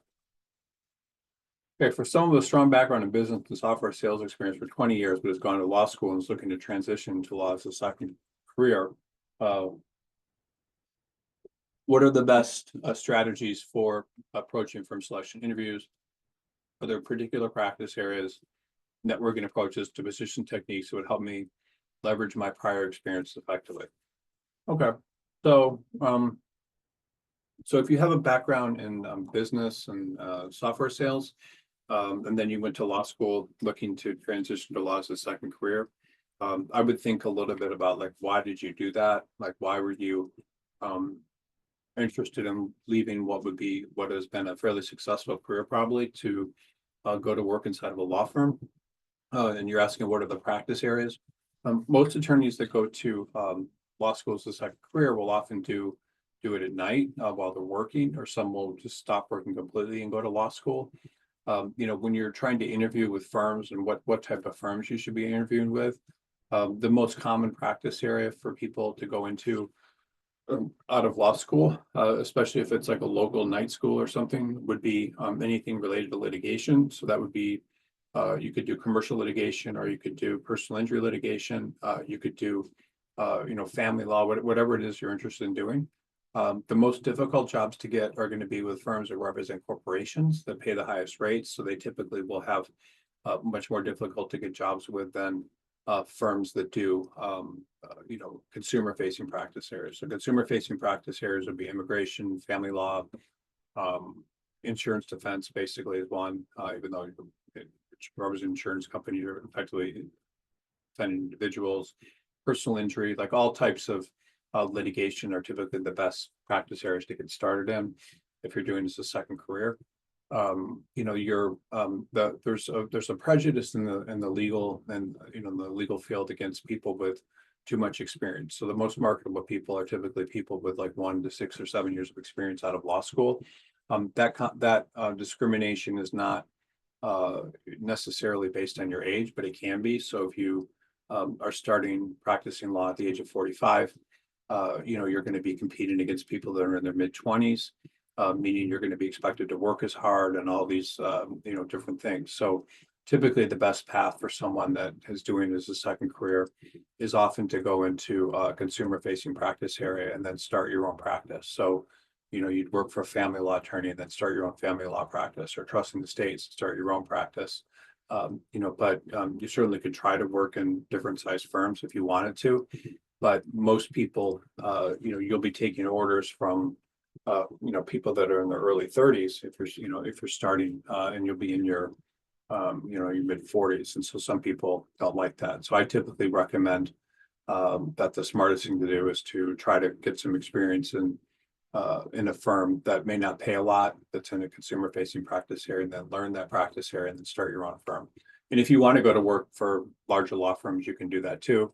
It's just that, a lot of times people aren't going to want to work those types of hours, and those jobs are harder to get. I mean, if you're a law firm, you would probably be more interested in hiring someone that was young, impressionable, will work hard, isn't cynical, or cynical yet, than someone that's older. So that would be my thought.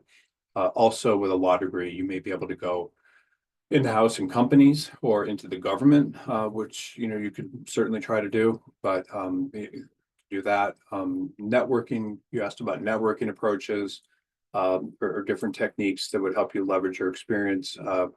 You could contact firms that have represented companies that you worked for when you were doing software sales or whatever business. You could certainly try to network with people from your law school. In general, though, the easiest way to find a job is just going to be to go online, and you can certainly apply to jobs online, but apply to firms that don't have openings in whatever market you're in. So whatever size market that you're in, you can always go and find firms that do that type of work. And this is something that I'll do a quick share here. I do this like on every call, but I'll just kind of show you like some ways to find positions. So just give me 1 second. I'll show it. Okay, so if you were, say you were doing, let's give you an example of practice here. Google. Whoops. Let's see. Trust.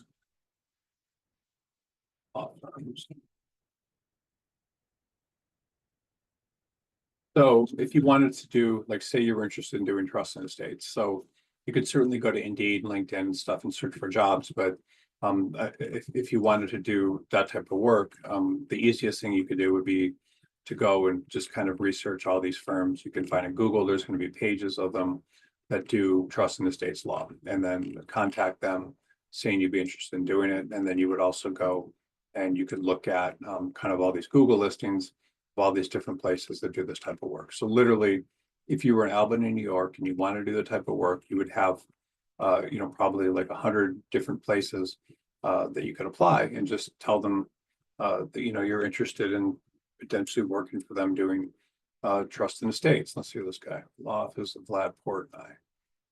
So you could apply to him, and then you would just do this for pretty much every person that you found. You would apply to him, telling him you would be interested in working for him. And this, by the way, works. You will have, if you were interested in trust and estates, you would just put together a cover letter saying you wanted to, and then you would contact Vlad and tell him that you'd like the opportunity to work with him. And so there's hundreds of places anyone can apply to. This is going to go work much faster and give you probably much better results than if you're just trying to look for jobs online and things like that, or you're trying to network. So, trying to, applying to firms that way is going to be much smarter for you than just do anything else. And this is what everyone should do. Everyone that's looking for a job, you should just, very simply, you should go online, research firms and attorneys in your practice area that do that, and then apply to them.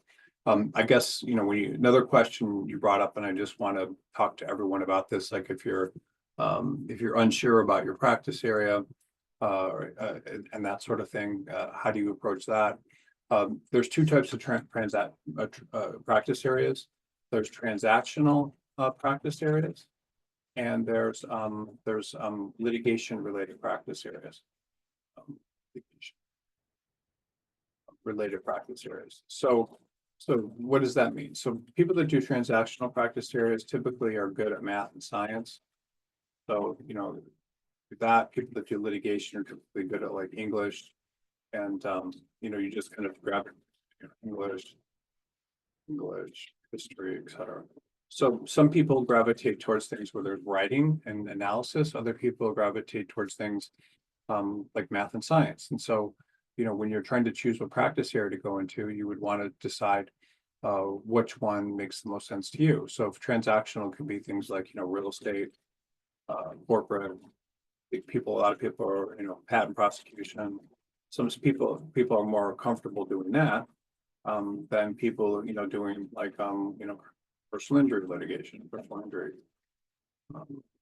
whatever, personal injury, commercial litigation, things like that. So you have to generally you want to go into to a practice area that matches your what comes naturally to you. And most people know if they're naturally inclined to math and science, or they're naturally inclined at things like English and history. So whatever you're naturally inclined to do would be the practice area that you want to do. Some people think about litigation, they get very, very excited. Some people think about transactional practice areas and they get very excited. So you need to decide what type of practice area it gets you most interested, what gets you excited, and one of these should. So if they don't, then I don't know. But okay, if you don't send a thank you letter, could it be interpreted as arrogance or lack of interest in the position? Smaller firms and niche practice areas where hiring is more personal, wouldn't a follow-up make me seem lack of follow, make me seem thus engaged? Yes. So smaller firms, without without a lot of people trying to work there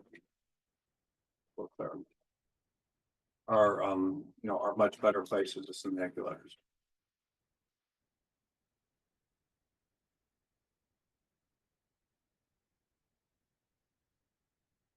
So that's correct. And so a lot of times they do want to feel like that they're in demand, for example. So yeah, that's a good point about smaller.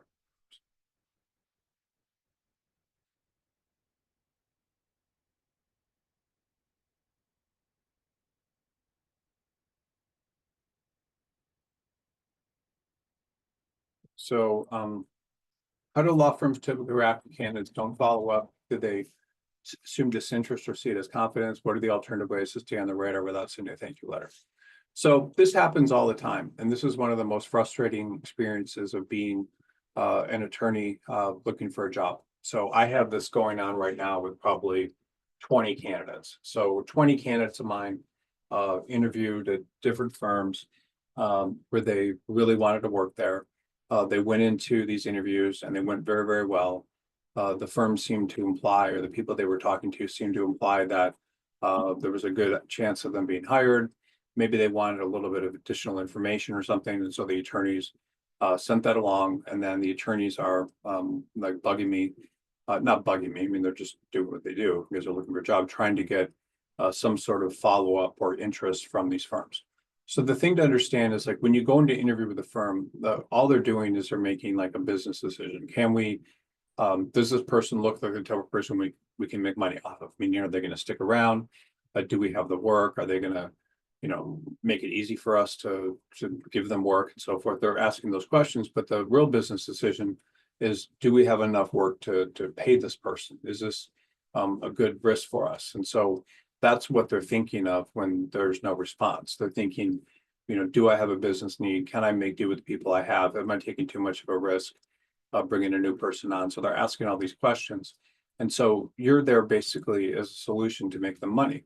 And so if they feel like they can make money off you, then they're going to hire you, but they're not always in a situation to do that. So I have like one candidate right now that I thought was going to get an offer yesterday, and then I called the firm, and the guy that runs the firm was like, "Oh, I just rented this expensive office space. I'm trying to furnish this office really nicely. I just hired a paralegal, and I'm paying her more than I should." And so now he's like kind of a little bit on the fence about whether or not to hire this woman. And he had good interviews with her. He knows that she's interested in the job, but and so he made that point. I called up and made that point to him, but he's not going to make a decision until he's in a place financially where he feels like he can afford to bring on a new person, and and where makes business sense for him. So law firms are just making business decisions a lot of the time, and you can't control with a thank you letter what those business decisions are. They're just going to make the business decision to hire you if the revenue that they believe they can bring from bringing you in exceeds whatever costs you're going to have. And so you have to look like you're going to be someone that's going to be profitable. So I had another candidate this week where they were discussing, it was a patent attorney in looking at firms in Cincinnati, and there was a firm in Cincinnati that was talking to him about like, yes, we can make you profitable for us within the first month. It was literally how they were talking. So they were saying to him, like, you're just like a business proposition because you can sit down and do this work. We don't need to train you and you can make money for us in the first month. And then the firm that I spoke to about making this woman an offer, the guy that had just opened all this office space, he was making the same calculation. He's like, well, she doesn't have enough experience, so I'm not going to be able to use her for a lot of things when she starts. It's going to take my time away to have to train her on some stuff. And so he's also making a business decision. So everything is ultimately a business decision. And the thing about thank you letters is they don't usually move the needle very much because people, you're really kind of impersonal to them. And to some extent because you're just there to make the money or to have someone else to get work to. I hope that answers your question. But the idea to think about with every firm is just remembering that every interview that you're going on is the law firm is just basically making decisions. Can I make decision? Is this a good business decision for me? To hire this person, will I make money? Is this the kind of person that will make me money as opposed to not? Okay, so how should I change my approach if I'm dealing with a recruiter versus directly with the firm's hiring partner? Given your experience, do law firms ever expect different etiquette based on seniority and practice area? Okay, so you're dealing with a recruiter and speaking directly with the firm rather than the hiring partner. So I'm not really sure how to answer this question, like if the recruiter's talking to them or you.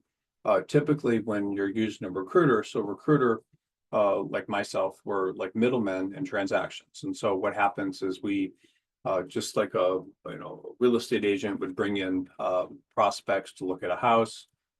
Then they would also negotiate on both sides with the person trying to buy the house and the person that owns the house, and they're kind of acting as the middleman to try to get things done that wouldn't happen when two people are meeting independently on their own.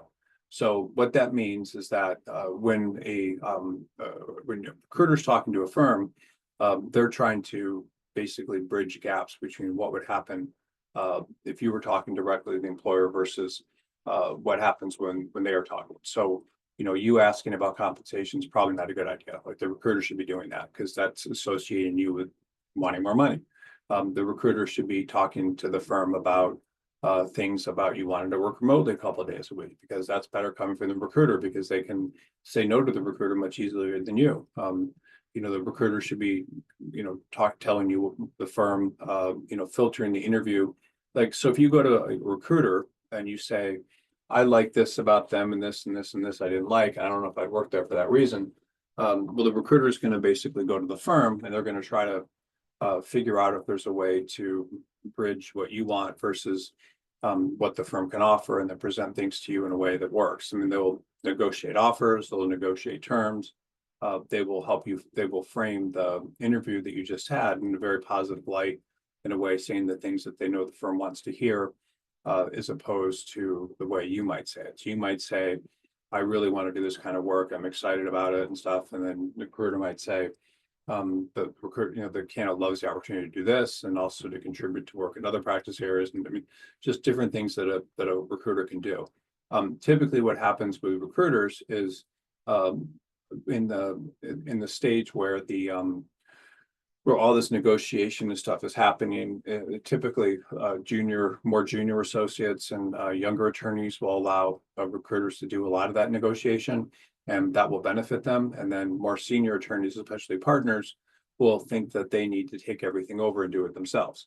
And when that happens, most of the time, a good portion of the time, like more than probably 75% of the time, the senior attorney that goes in and does all that themselves because they think they know everything ends up blowing these opportunities and not getting jobs. So it's actually, from a recruiter standpoint, it's much more difficult to place senior attorneys than it is junior attorneys, because the senior attorneys think they know everything, and they do know a lot, but they'll often throw things out there that blow up deals when all that stuff could be done by recruiters. So recruiters play a major role. I mean, if you're using a good recruiter, they're going to usually be able to get you many more job offers than you would get on your own, because they know how to kind of control discussions in a way that works for everyone, as opposed to people doing that stuff on their own. I hope that answers your question. I mean, it's It's a good question.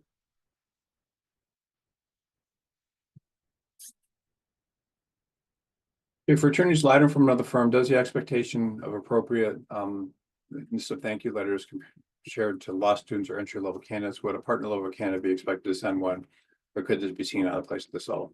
Yeah, and partners don't necessarily need to send thank you letters. It's not necessary.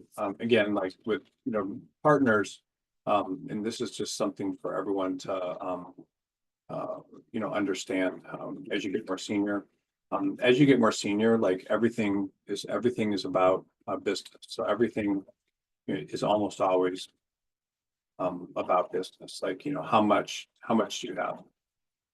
How much business? That's basically it. Business. So that's, I mean, I hate to say it, but when law firms are looking at partners, that's really what they're most concerned about. You have a book of business, they will pay you a certain amount of money to work there. You will give them a percentage of your business to pay for overhead and everything like that. And that's really what they're looking for. I mean, they're looking for cultural fit and other things, but it's essentially business. And if you don't have business, then they're looking for your ability to do that type of work. But typically the questions that they're going to ask about partners are all going to be evaluated mainly based on if they like you, that's great. Would your business go in there? How much can they get away with? How little can they end up paying you for all their support and stuff that they provide? And they're just businesses. So, when you're partnering with business, essentially what you're doing, you're getting paid a certain percentage of it. Percentage in exchange for X level of support.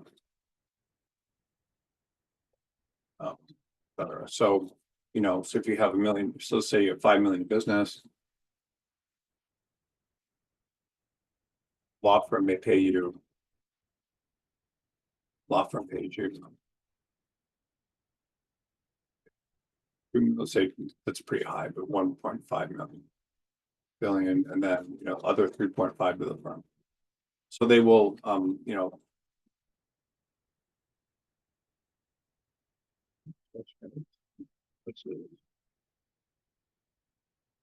so I mean, this is just kind of a crude example. So all that's really going on when a partner's plays, I mean, I'm not trying to be so basic, but this is far beyond cover letters, is the law firm's looking at the business you have as a real business. Then there's some sort of equation that's going to come out in the negotiations about how much you're going to get if you bring in this amount and how much the firm's going to get. That's really what's going on. It's basically, you have business, you're shopping your business to firms for the best deal. So, the best deal could be, quality of associates, all this sort of stuff, quality of associates, brand, practice areas, whatever, whatever the firm can do. So, that's basically what happens. But what everybody, early in your career or you're later in your career trying to, figure out what to do with your career, the smartest thing you can do is develop your own business, because once you have this business, you are basically a business. Like, you own a business. If you have $5 million in business, so clients giving you $5 million in work each year, you own a business, and that's that business. And you're taking that business and you're seeing who's going to give you the best associates, offices, brand, support, everything, and who's going to pay you the most. So what is that balance for you? Which one works? So this is the calculation that partners go make with business. They're not necessarily sending thank you notes. They're going out on dinners and things like that with people to try to find a fit. But this is what happens. So as you get more senior, that's kind of a position that everyone should try to get into, because if you're not in this position, then you're always going to have to be asking other people, like other law firms, to give you work, and that work's going to come from partners that have gone out and done this work. So that's really where you really should do your best to be in your careers, to have someone with business. And I can't really emphasize that enough. I mean, that should be something you're thinking about from day one. Like, how easy is it for me to develop business? I'm working with a woman right now that wants to develop her own business, and she's moving to Chicago from a pretty small market in North Carolina. And I got her a position with a firm that does like litigation, and it's a small firm, a couple of attorneys, does litigation and real estate transactional work.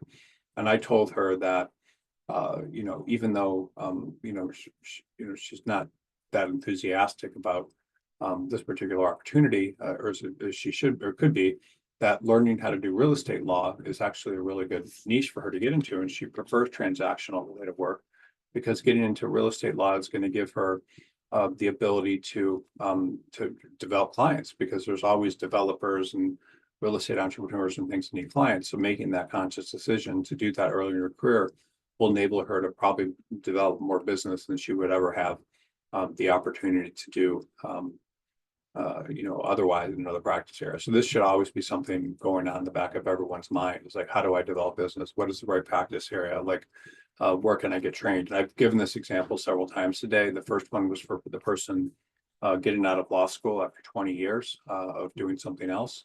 Go someplace where you feel like you can develop a business. I mean, you can, in different practice areas, you can develop business very quickly. I mean, I remember I was looking at some office space in Malibu where I work, and there was a guy, I was trying to look at his space because it was really nice space. It was in like an old courthouse, and he was a guy that had graduated from like a local law school like Loyola in like 3 or 4 years previously, and had recently bought a $5 million house, and he had gone into trust and estates and had done very, very well at that, and just started that right out of law school with no training. So learning how to develop business, going to a practice area, you can develop business, starting your own firm where you can get business. The other person said about labor and employment, it's often very, very smart. I mean, then once you have business, you're not dependent on anyone for a salary or anything. Very, very smart. It's hard to do, but if you want to do it, you can do it. I mentioned some law firms discourage thank you letters where others appreciate them. I'm not clear about a particular law firm stance on this. Is it better to add side of caution, not send one, or should I assume that? I mean, no, I think the point I made is that thank you letters are generally not a good idea, just because they could be taken the wrong way. So why even risk that? I mean, there's no reason to risk that. I mean, they're making decisions on business decisions. Why would you do something that potentially couldn't work? And that's basically it. You could say something that just doesn't rub people are saying the wrong way. So I just don't recommend them in general.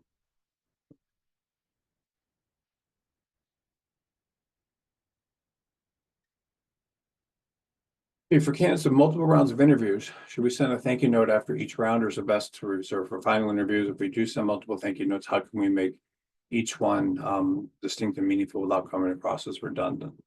No, I don't think you need to send thank you notes after each round of interviews or even the final interview. If you do want to send thank you notes, typically, what you would do is you would try to connect. You can connect some sort of something personal that happened in a conversation, and maybe reiterate that, or your respect and interest in doing the kind of work they have, something along those lines, if you want to send those. But I don't think you need to send multiple thank you notes. Again, like less than 5% of attorneys send them, and then the 5% that do, probably half of them mess them up. So I just don't think the thank you notes are always the best idea, just because there's so many things that go wrong when you send them. I mean, you could be talking about how you're eager to go there because you want to do a certain type of work, and maybe they don't have a lot of that work, or you make some sort of mistake, or you just don't know. I mean, you don't know, things can go wrong. One of the best ways of sending thank you notes sometimes that I think would, if you really want to send one that works, if you worked on a similar matter, or if you find something that happened in the legal market that relates to that practice area, and send it along, like, oh, I thought you might be interested in this, like you saw this article about something, or that can work. But in general, I just don't think these thank you notes are the best idea, just because I see things go wrong with them just so often. And because I see things go wrong with them so often, it just kind of makes me nervous to recommend it to anybody, because again, like half the people that send them end up doing something wrong. Okay, I had an experience where I did not send a thank you note after my interview. However, that seemed like the firm lost interest in me. Afterward, I felt the interview went well, but never heard back despite my qualifications being a strong match for the role. Could that be that certain firms still expect some form of follow-up, even if they don't explicitly say so? How can they determine when a thank you letter might be beneficial versus when it can work against me, as you suggest in the webinar? Well, in most cases, like I said earlier, the law firm that's interviewing you is just making a business decision. Like, do they have the work? Are they comfortable with the salary they'd have to pay you, the training you might need? That's it. I mean, they're just making a business decision. So you sending a thank you letter is not going to change that business decision really in any way, unless you can give them the idea of something. Maybe you could help them develop work in a practice area, maybe something along the lines that makes it easier for them to make a business decision. But because these are business decisions, there's really not much you can do. And by the way, I mean, for everyone who's on this call that goes out and interviews and just gets ghosted by firms, this is very, very common. It's not something to take personally. You shouldn't involve your ego in it. The reason you're getting ghosted is, it could be a couple of different reasons, but usually the main reason you're getting ghosted is because the law firm doesn't feel like they have enough work for you, or but they might feel they would at another point in time, in a month or 6 weeks or whatever. But they're not making any decision because they may just feel it's not a good business system for this time. Or sometimes they could be uncomfortable with some aspect of your background, like your references, I don't know, but and kind of on the fence. Or maybe they made an offer to someone else, or maybe they want to talk to other people, you don't know. But that it's not because of the thank you letter that you're not getting a job. It's just because of the firm, whatever the business decision is of hiring you, which is usually related to the amount of work they have, whether or not they feel that they can plug you into everything, a whole different set of factors. Whatever that is, the law firm will be making a decision for business reasons. And so a thank you letter is not going to change anything. And things, I'll tell you what's interesting, just when I've seen things, the biggest fall off I ever saw of law firms stopping to make decisions it started like in November of 2000, and then just everything kind of fell off the cliff. And when that happened, what was going on is there was a huge slowdown in the market. So firms just stopped responding after interviews and just ghosted everyone. And it was hundreds of firms. And so it's almost always just business reasons, nothing to do with you. And so if you look like someone that can make them money, they're confident in that, then they will make a decision for you. But it's a thank you letter generally is not going to change it. Okay. Yeah, and ask any questions anyone has about any of this. I realize that the whole point of this webinar mainly is to tell you it's not always a good idea to send thank you letters, but there are times when you can. Applying for a position with a potential employer who sent a writing assignment as part of the interview process. The writing assignment doesn't have a set deadline or page limit. What sort of questions, breadth, work history, toughest assignment? It has some sort of questions. Let me see here. What is this about? Some short questions, the breadth about work history, toughest assignment, etc. How soon should I send the writing assignment along? How long would you say the finished product should be? Okay, well, writing assignments will come in different practice areas. Generally, they're in litigation-related practice areas. Some firms look at them, others don't, but some look at them very, very critically. So, if you were a litigator, you would send a copy of a brief or something that you wrote that you were proud of, and you would say your role in it. You could send the entire brief. I don't know that you need to send all the exhibits, but typically when a law firm is asking for writing assignment, they just want to get a sense of your writing ability, your ability to write succinctly and clearly, to make points, to effectively address counter arguments and different things. And so, typically what you would want to send. And when you say set a deadline or a page limit, I don't know that I think that pretty much right after a firm asks you for a writing assignment, you should send it along immediately. Just be very, very responsive, like in one day.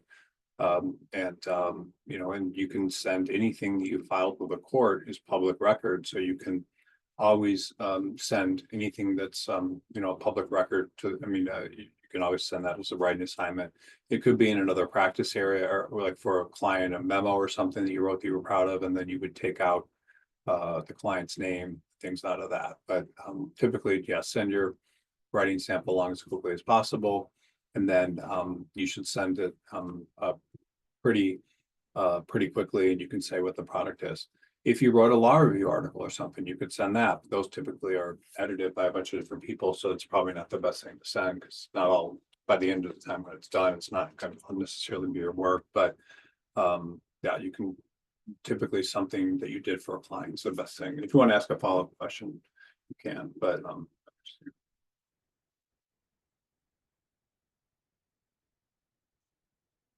and you give some advice on writing an outstanding cover letter. Spoke with the people at the firm interested and would make reference of the conversation help. Does the letter really set apart an applicant on a large firm?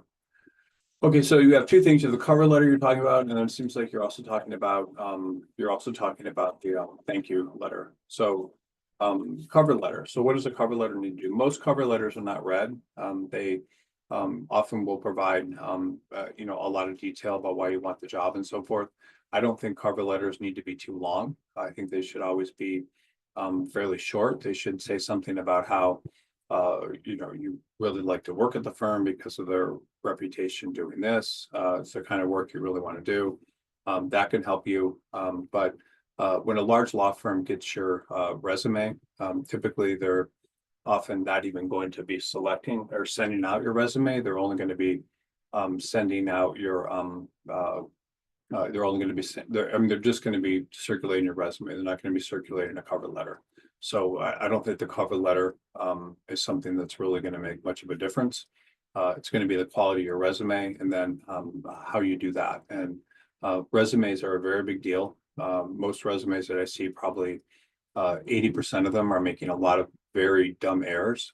Those dumb errors would be things like not making your resume just about one practice area, having more descriptions of previous jobs that have nothing to do with practicing law on your resume, and not highlighting your skill in a certain practice area. So the resume is really the biggest thing you can work on. The better your resume, the more likely you are going to be getting jobs. Cover letters really do not make much of a difference at all. So I really would not worry too much about that. The cover letter basically needs to say, interested in working in your firm, love to talk to you. That's it. I mean, it's very, very short. And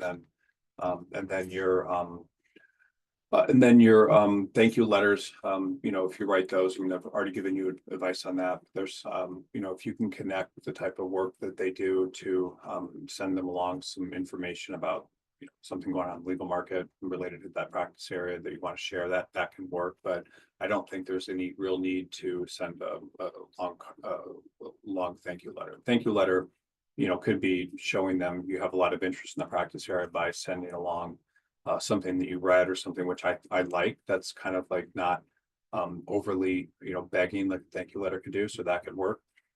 Cover letters too.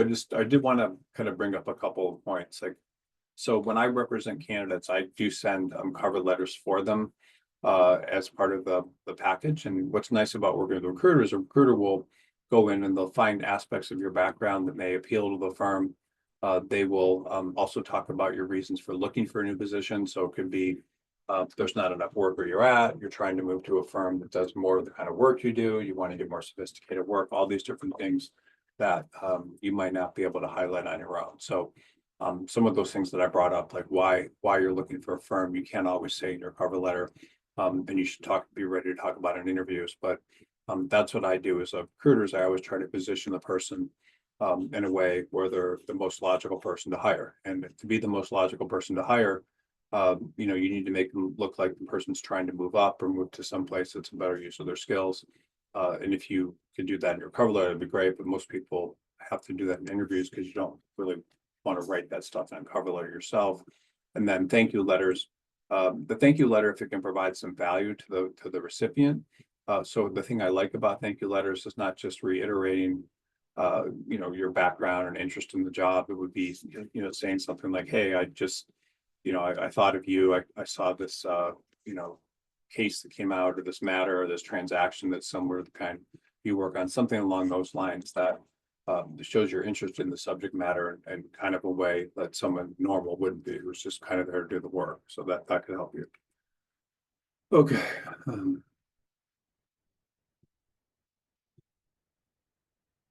Yeah, given that law firms place significant emphasis on precision and clarity, would a minor typo grammatical error in a thank you letter be enough to jeopardize an offer? I've heard stories of firms rescinding offers over small areas. Does this apply to post-interview correspondence as well? Yes, it does. So all these mistakes that can happen, like typos and things, can hurt you. Some law firms are extremely uptight about that kind of stuff. Most of them aren't. I mean, the majority of them aren't. Some of them are. So yes, that could hurt you, and that's one reason why I recognize I don't believe that's a smart thing to do. Other times people can make statements that are assumptive, and they say things that just aren't read the right way. They may say too much. They may come across as hard to manage based on what's in the cover letter. They may, all sorts of, the thank you letter, all sorts of mistakes can happen. So that's why I just, if you're going to get, if you've done well in your interviews, like leave it at that, and don't, do whatever you can. Don't send these thank you letters because it can really harm you a lot of the time.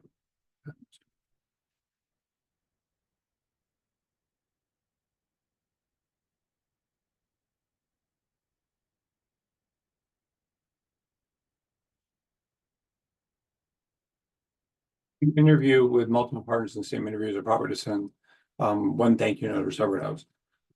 Yeah, you could send separate. You would want to send thank you separate notes to each partner if that's what you wanted to do. But again, your odds of making a mistake in the thank you letters are more than kind of the cost benefit analysis. So you typically you'd want to be careful with that if you were to send thank you letters.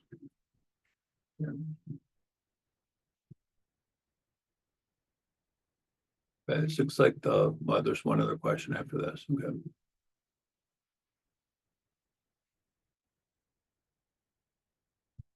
Good. Just as a counter to one of the prior comments, I thought this webinar and thank you notes was helpful. I'm older and would say old school. I learned in your presentation that I probably made some errors by always sending thank you letters after interviews. On the other hand, I landed my first real college environmental consultant by thank you letter.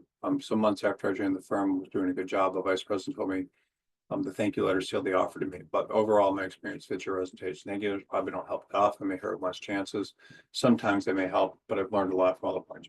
Thank you. I thought I wasn't, when doing this webinar, I saw it and I was like, maybe this isn't gonna like be hard hitting enough, or because I'll do something probably much more hard hitting next week. But yeah, I think thank you letters generally, just to reiterate again, generally almost always hurt you, unless you're in a position where the law firm may be hesitant to hire you because they think you won't like them.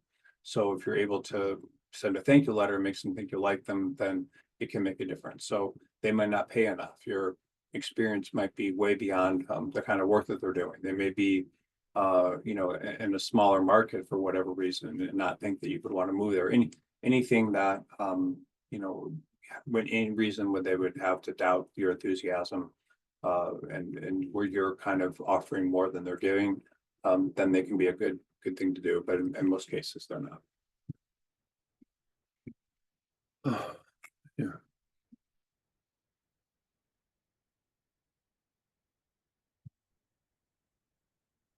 Guess I'll try to answer this one. This is, I think, the last question I'll answer. Can you state again, what are the situations for which you advise not to send a thank you letter? Can you be more specific about the mistakes in the cover letter for the person who blew off the job that you mentioned? Okay, well, the job that I mentioned was that when there was the person blew off the job. What did they do wrong? They responded to arguments or to hesitations at hiring him or hiring his firm. They made assumptions about how the interview went that should not have been made. They were too collegial with the person who received it, making them seem like equals. So I'm just writing these down. Let's see, equals. Formatting. The letter was bad. For the thank you letter.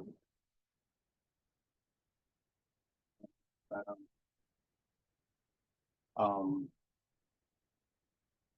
hesitate talking about drive.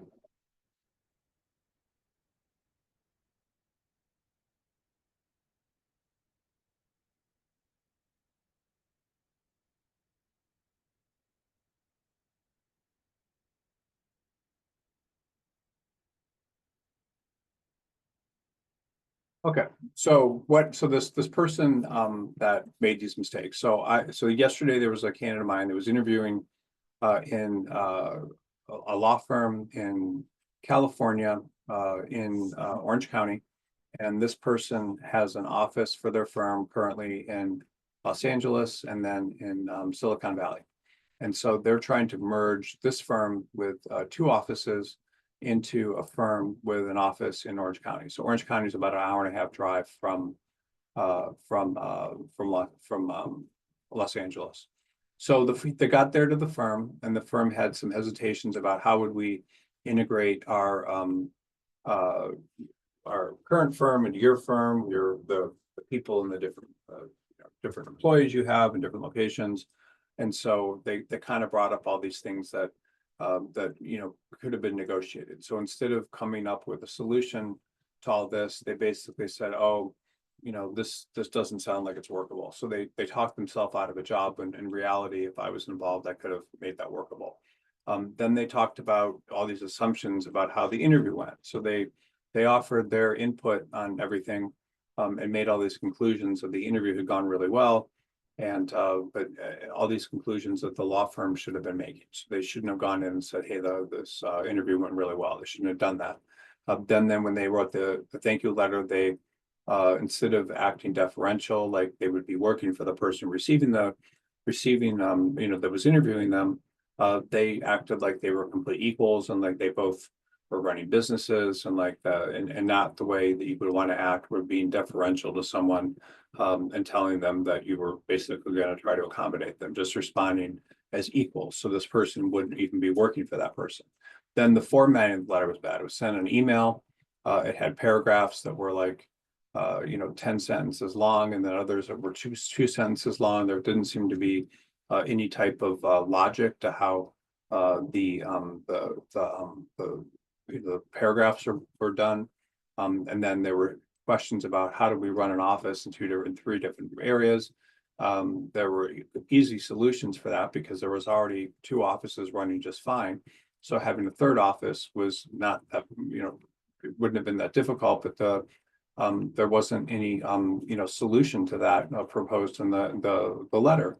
And then there was another section of the letter that talked about how bad the drive was to get there. So all these different things just basically talk the person out of a job. So you don't, if a firm has hesitations, you don't come back to them and say, hey, those are right.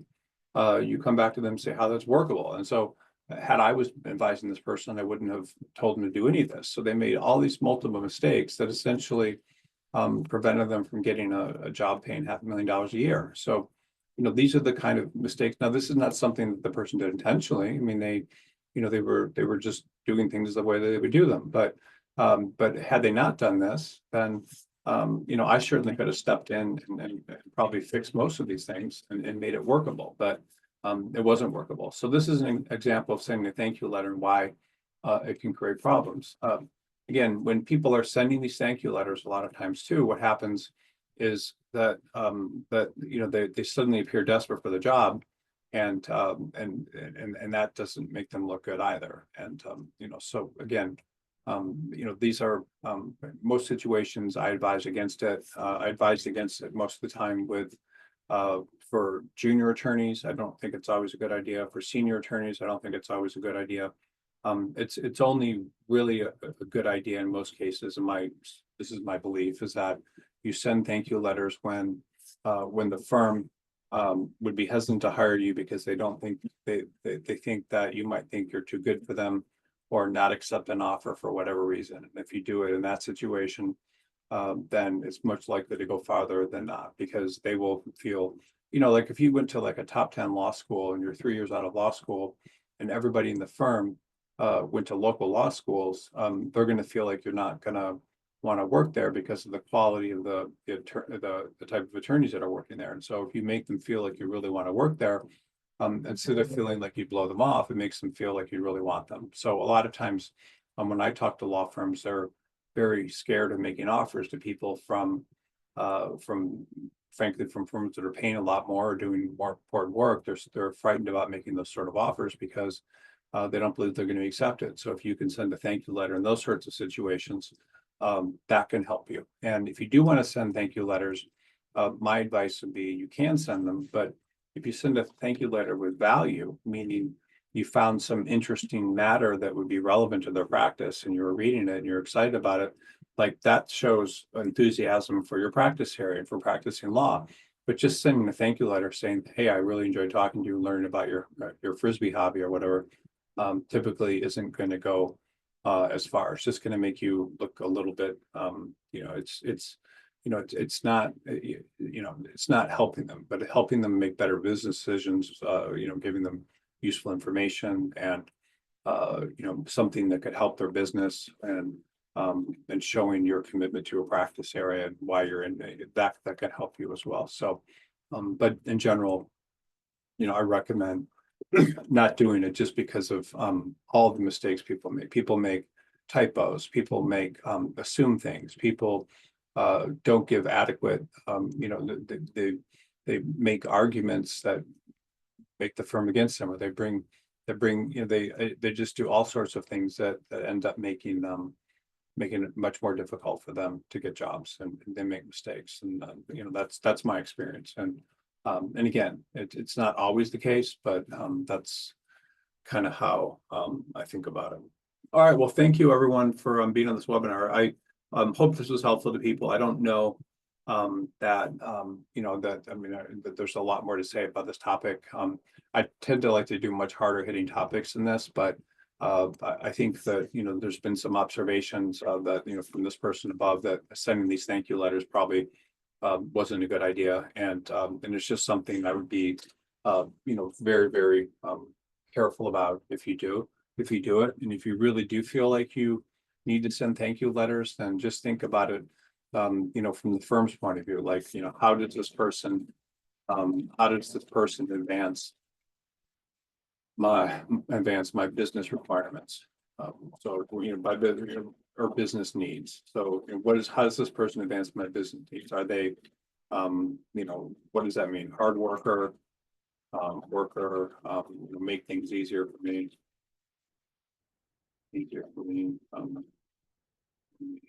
have my back, et cetera. So, if you can tell people that, that somehow you're, of interest in subject matter, if you can give people the belief that in a thank you letter that you're a very hard worker, that this is the kind of thing that you love to do, you love to throw yourself into it. I'm happy to do whatever kind of work you need. I'm that sort of thing.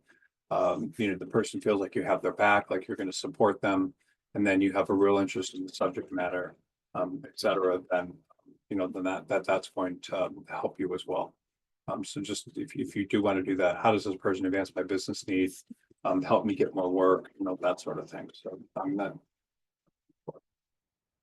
that's about it. I don't know that there's really that much more to talk about with these thank you letters. But yeah, just try to see it through this lens of how is this person going to advance my business needs? Are they going to work really, really hard for me? Are they going to make me a priority? Are they going to do the things that I asked them to do without questioning me? Are they going to have my back and be on my side as opposed to the side of people, other people in the firm that may be against me? Are they going to be like someone that does that? Are they very interested in the subject matter? Because if you're interested in the subject matter, then you're probably going to do a good job. Are they going to help me get more work? Meaning, are they going to do things? Are they going to do really good work for my clients? Are they going to, whatever? Are they going to, they're going to support me? And, these are kind of the main things. So people are hiring the people for business reasons, because they're going to make them money, because they're going to be on their side and make them feel supported. And if people feel like they're supported, then then that's good. I mean, most attorneys and law firms are under attack by other partners, by people trying to steal their clients, by outside firms stealing their clients, by people trying, I don't know, all sorts of things can happen. So people really want people behind them that they feel are going to support them, whether it's a solo practitioner or someone you would be working for. And ultimately, they're going to hire the person that makes them money and fulfills their business needs, and does it in a way that makes it very, very, makes it easier for them. So that's how you just need to think about every interview, like, how am I advancing this person's business needs? The mistake that a lot of people make, young attorneys, old attorneys, whatever, is they emphasize their needs over the person that they're working for needs, or over the firm's needs. And so they're concerned, overly concerned about salary, overly concerned about working remotely, overly concerned about hours and things like that. So the more you look like you're supporting the firm and the people you're working with, and the more you're willing to look like you're going to fall in line, the more likely you are to get hired. And it doesn't mean that's fair, but that's just kind of how it works for firms. They just want to bring people in. They're going to work hard, not ask a lot of questions, work as hard as they can, be interested in the subject matter, and hopefully, get business later if that's what they can do. If not. All right, let me just see here. Person will run another writing sample question. I'll just answer that real quickly. Okay. Oh.